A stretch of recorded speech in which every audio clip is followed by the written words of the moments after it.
I was left at the altar when my fiancée ran off with my brother. 2 years later, she asked for my help, claiming she now saw the toxicity of my family. 2 years ago, I stood at the altar, ashamed and heartbroken. My fiancée ditched me an hour before the wedding and took off with my brother. I never saw it coming, or perhaps I overlooked the warning signs because I adored her. We had been together for 5 years, and I assumed we were happy.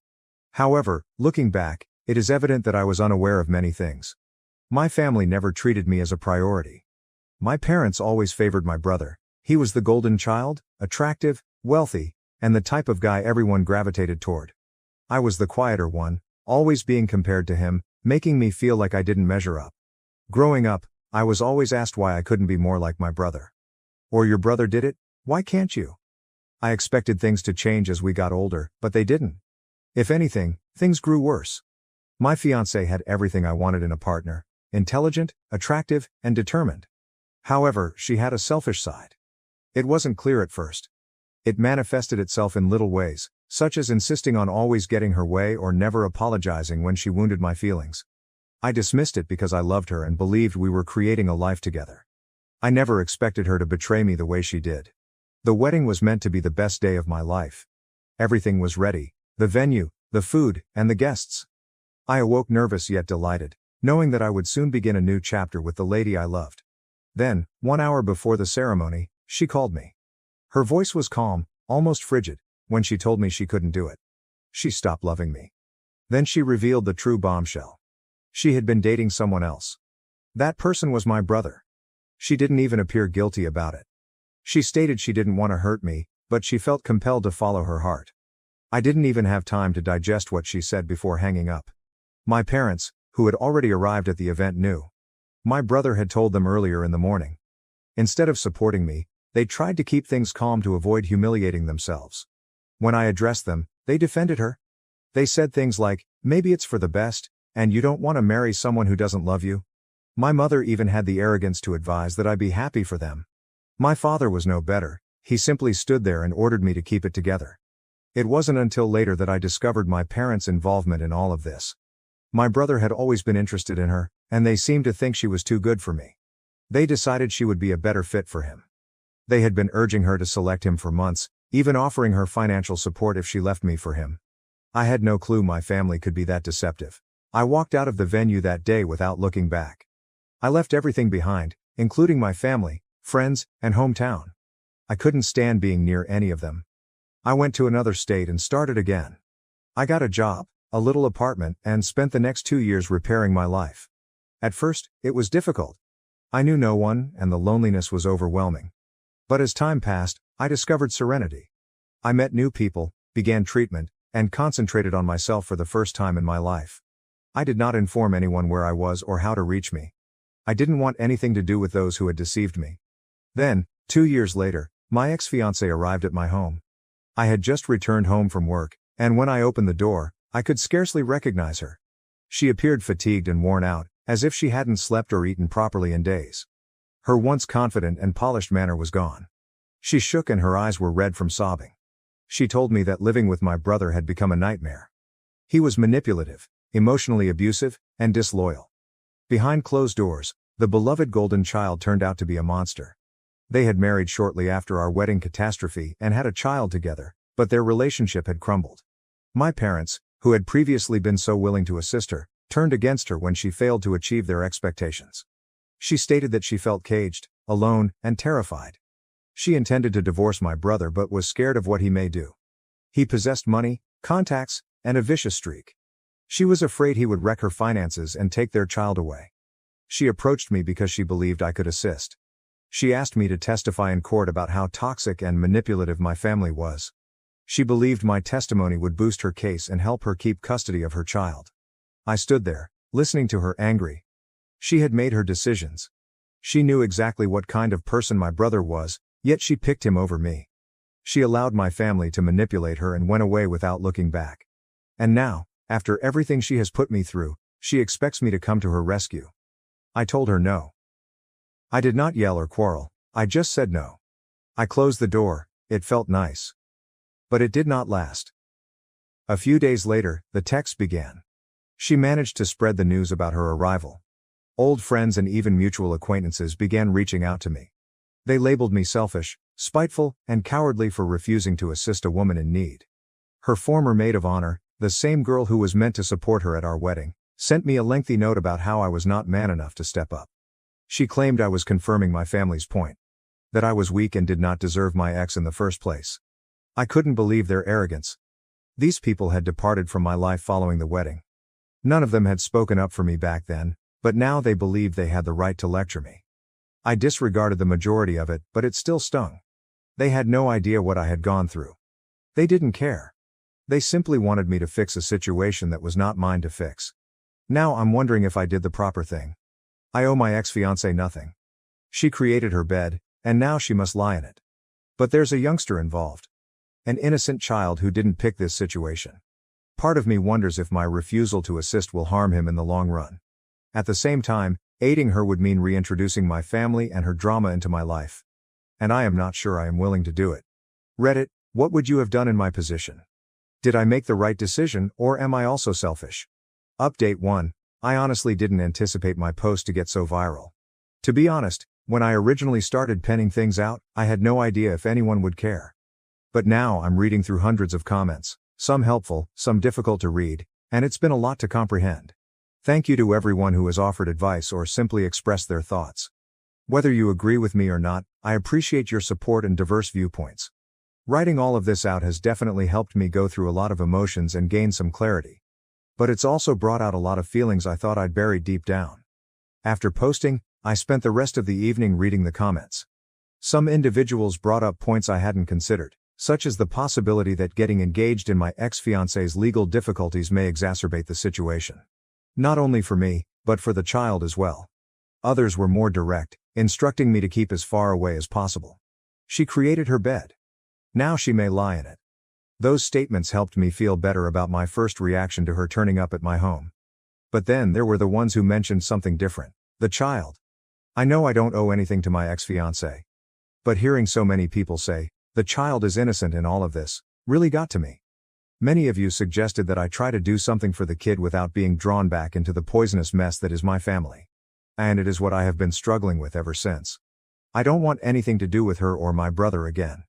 I don't want to be the hero or decent guy in a situation where I'm only setting myself up for further heartbreak. But at the same time, I feel compelled to do something, even if it isn't for her. It's funny though. After reading so many of your comments, I began to wonder if there was anything I could do that wouldn't need me to communicate with her again or get dragged back into the drama. I even pondered phoning a lawyer to see what would happen if I testified or aided in some manner. But the more I thought about it, the more I realized. It's still not my responsibility to change anything. And especially not if it involves interacting with my poisonous family again. However, the guilt of knowing that the child is trapped in the center of this chaos persists. Then, like clockwork, my brother reappeared in the image. The email. Yesterday morning, I received an email from him. Yes, my brother, the one I haven't spoken to in 2 years. The last time we did this was when I canceled my wedding. His email was frigid, and simply reading it made my stomach plummet. It was short and to the point. I heard our ex-fiancé asked you for aid. This is a tremendous error. If you become interested, keep out of family matters. You'll regret it. I stared at the message for much too long. I was inclined to respond, but then I thought, why the hell should I? This guy is the one who forced me out of my own life. He was the one who perpetrated all of this manipulation with my ex. And now he believes he can tell me what to do? The arrogance. To be honest, I'm not sure if the word audacity is strong enough to describe how I feel about him. But I did not answer. I could not be bothered. It's almost funny how entitled he still feels. He has no idea what I've been through or what I've had to deal with over the years, and yet he believes he gets to decide how I should handle things. Thanks. That was when the phone rang. An unknown number. And I am sure you can guess who it was. Yep. My mother. After 2 years of silence, she finally decided to phone me. The moment I picked up the phone and heard her voice, I was reminded of all the reasons I'd cut ties with her and my father. I didn't even get a "how have you been?" or "I miss you" before she got right into it. She began discussing the divorce, my brother, and how I needed to be the bigger person and maintain peace for the benefit of the family. That's when I snapped. I don't recall what I said, but I know I told her I didn't want to hear it anymore. She went on, however, about how difficult things were for my brother and how I was punishing the child by not intervening. I told her I didn't care and wasn't going to fix their mess anymore. I hung up after that. That conversation made me numb. For some reason, it reminded me of everything my parents had done to me, how they always favored my brother, how they tolerated his worst conduct, and how they always expected me to be the quiet one who simply accepted everything they threw at me. It has never been about me. Not once. I've always been the backup son, expected to deal with whatever trash came my way. Hearing my mother defend my brother again was like getting slapped in the face. It made me realize that nothing had changed, not with my parents or with him. And to be honest, it is why I am not returning. As tempting as it is to take the moral high ground, I know I'd only be perpetuating the toxic cycle. So, I'm finished. I've made peace with going away, but this situation has resurfaced many old scars that I thought were healed. As much as I want to block everything out and pretend it's not happening, I can't ignore the reality that the child is caught in the center of it all. I keep thinking about how helpless he must feel as he watches everything unfold. I know he is innocent, but what if he is being emotionally manipulated, as my ex was? It kills me just thinking about it. Still, I keep telling myself that this is not my struggle. I've already been through enough, and I'm not about to be drawn back into their drama. I've been sitting with these emotions for a few days, trying to figure out what to do. Part of me wants to just move on, leave them to their mess, and walk away forever. But there's another part of me that wonders if I can aid the child without getting sucked back into the fray. I'm not sure what the correct move is yet. But I do know one thing: I cannot allow myself to return to the person I was before. The one who was always trying to make everything better for everyone else while ignoring my own needs. I worked way too hard to get here to be dragged back in. But the remorse over the child? Yes, it is still there. And it isn't going away anytime soon. How would you handle my situation? Would you help, or would you just walk away? I'm having trouble finding the right balance. Update 2. I figured things would calm down following my last update, but I was mistaken. Instead, things have become even worse, and I'm honestly wondering how I put up with these individuals for so long. I feel like the universe is putting my determination to the test. Every time I believe I've erected a tall enough wall to keep them out, someone finds a way to sneak over it or slip through a crack. Since my mother's call, I've been completely inundated. It began with a few texts from my extended family, including aunts, uncles, and cousins. And now it appears that they have all established a single front. They're coming at me from all sides, accusing me of damaging the family by not supporting my brother, or, worse, by remaining out of his family problems, despite the fact that I am doing just that. It's as if they believe I'm bound to get engaged simply because we share blood. Some of them have even accused me of holding a grudge and not being a man about it. I've been working hard over the last 2 years to restore my life and move on from the toxic disaster they created. They now believe I should abandon everything in order to return to the drama. It is exhausting. They don't understand that leaving away was not a choice made out of spite, but out of necessity. I couldn't keep living in that familial dynamic. It was suffocating. But they do not want to hear that. To them, family means unwavering commitment, even if it means sacrificing your happiness and well-being. On top of all the familial drama, I've begun receiving emails from my ex-fiancée. She's been sending them every few days now. I initially ignored them but ultimately caved in and opened one. I almost wished I hadn't, because they were all identical. She begs me to reconsider, emphasizing how much I can help her and her child. Each email is more urgent than the last, and she has even started sending photos of the child. I understand she's in a bad predicament, but the entire situation feels exploitative. She knows I'm not heartless, and I believe she's attempting to use that against me. She seems to know that if she tugs on my heartstrings, I will give in. The thing is, I am not stupid. I see what she is doing. But I can't deny it makes me feel guilty. I did not ask for those photos, and I did not want them. But she knows I'll look at them, and the child's face in those photos, with his little eyes looking up at me, guilt trips me more than anything else. I can't shake the feeling that I'm letting him down, although knowing that not becoming engaged is the correct thing to do. And just when I thought things couldn't get worse, one of my old acquaintances contacted me unexpectedly. He's someone I haven't communicated with in years, but he obviously heard about the scenario through the grapevine. He called me late one evening, and when his name appeared on the screen, I almost didn't respond. I wasn't in the mood for another, "you should do the right thing" conversation, but I answered anyway. He didn't even waste time exchanging pleasantries. He stepped straight in, telling me to be the larger person and aid my ex-fiancée, even if it was simply to safeguard the child. He went on to say that I couldn't just let a child suffer because of my brother's actions. I'm not sure if he didn't comprehend the whole picture or if he just didn't care, but it was evident to me that he expected me to help simply because it was the moral thing to do. He depicted me as a monster for not immediately going to her rescue. I told him I couldn't help and that the matter was between her, my brother, and my family, not me. But he didn't hear it.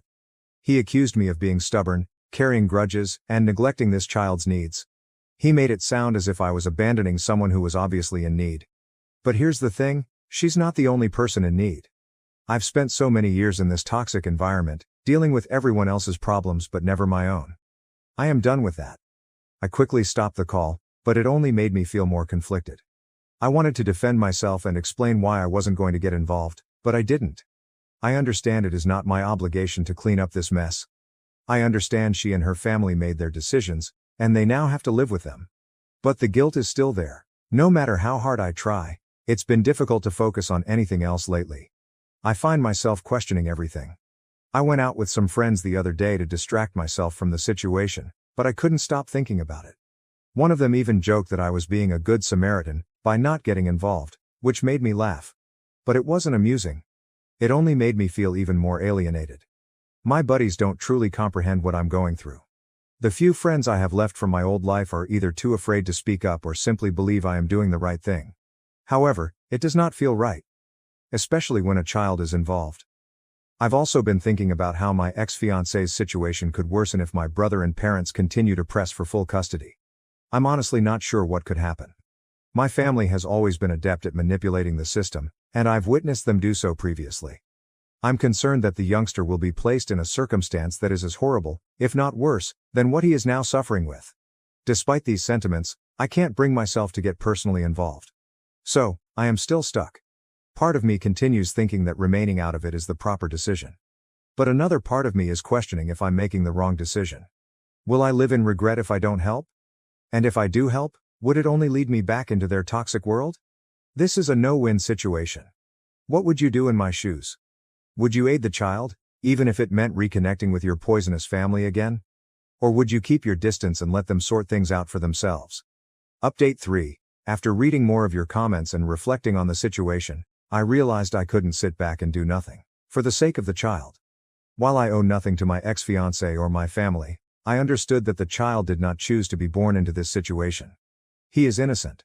And if I have the means to help him escape the toxic environment that my brother and family have created, I should try. But I also realized that if I was going to do something, I needed to keep my peace in the process. I will not let them take me back into their world. I've worked too hard to rebuild my life and set boundaries, and I'm not going to give it all up for something out of my control. So I spent a lot of time thinking about it. Eventually, I came up with what I thought was the best compromise. I submitted an anonymous report to Child Protective Services, CPS. At first, I was unsure whether this was the proper decision. But as I thought about it more, it seemed evident that this was the only way I could possibly help without getting dragged back into the pandemonium. One evening, I sat down with all of the information I had. What my ex-fiancé had told me about my brother's behavior, how my parents treated her, and how toxic and manipulative the family dynamic had always been. I added all pertinent detail I could think of. I didn't simply talk about the physical and mental trauma my ex-fiancé had experienced. I also discussed how my brother's dominating behavior had impacted everyone around him, particularly her. I detailed how he had always used his charm to trick everybody, including my parents, into turning a blind eye to what he did. I made sure to explain how my parents had always supported him, making excuses for him and putting me aside in the process. I realized that if CPS was to investigate the incident, they would need to grasp the entire context of the child's surroundings. My brother's behavior was not the only issue. My family had always opted to enable his acts rather than hold him accountable. I also attached screenshots of some of the emails my ex-fiancée sent me. She had expressed her fear for herself and the child, her sense of being imprisoned in the marriage, and her lack of a support system. I knew I didn't have first-hand evidence of abuse against the child, but I hoped CPS would find enough in what I presented to launch an investigation. They might not be able to locate enough to intervene, but they would at least be aware of the situation. I needed to know that someone was watching out for the child, even if it wasn't me. Filing that report felt like a weight was lifted off my chest. It was the proper thing to do, but I didn't have to return to the craziness of my old life. I informed CPS that I wanted to remain anonymous and did not want to be contacted for follow-ups or participate in the case in any way.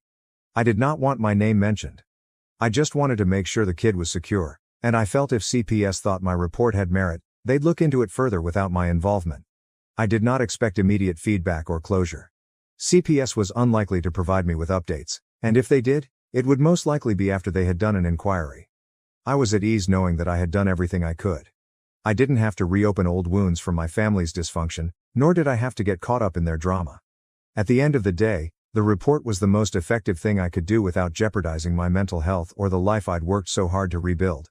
In the days that followed, I attempted to concentrate on moving forward, which is easier said than done.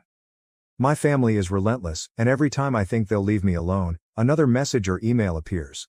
This time, it wasn't simply my mother and a distant cousin. This time, my brother reached out. And honestly, I didn't know how to answer. He sent me a short email accusing me of betraying the family and acting vindictively. He told me I was making a major mistake and would regret it. But there was something else about the tone of the message that made me pause for a moment. It wasn't simply anger. He was concerned. I did not even bother responding. The more I thought about it, the more I realized that everything he said was pure manipulation. It was not about him. It was about control. And I wasn't about to fall for it again. I've done this song and dance previously. It is always the same. They try to make me feel awful about setting boundaries and doing the right thing. But, in the end, they're the ones who caused this mess. I don't owe them an explanation anymore, for anything. I hadn't heard from my ex-fiancée in a few days, which was a relief, until yesterday, when I received one final email from her. It was short. Just a simple message that read, "Thank you. And I'm sorry for what I put you through." There are no details. No explanations. Only those words. It left me with mixed emotions. On the one hand, I'm relieved she acknowledged the pain she caused. But on the other hand, it made me realize how much she is going through. Perhaps something has changed in her situation, or she is finally recognizing the truth of her predicament. Regardless, it's evident that she's still battling. I don't know what will happen next in her custody struggle, but if there's even a slim chance she can get the child out of that harmful atmosphere, I hope it goes well for her. But I have to tell myself that I cannot get back engaged. I can't solve her problems. And I've already contributed significantly. Now it is up to the authorities. If CPS investigates and finds sufficient evidence to act, I will have done my part. If not, I'll have to admit that I can't control everything, no matter how much I want to. Final update. Thank you to everyone who has provided advice, encouragement, and even tough love. Your words helped me understand the big picture and gave me the confidence to act without second-guessing myself. And to anyone reading this who may be in a similar situation, it's okay to keep your peace. You can care for others while still maintaining your boundaries. Doing the right thing can sometimes entail taking a step back and allowing the system to work. You don't have to repair everything yourself. Do what you can and leave the rest to people who are more qualified to manage it. I'm not sure what will happen next, with my ex-fiancé, my brother, or any of this mess. But I know one thing. Whatever happens, I will be fine. Thank you for watching. If you haven't subscribed yet, please do so and hit the notification bell to stay updated with more shocking real-life stories happening around you.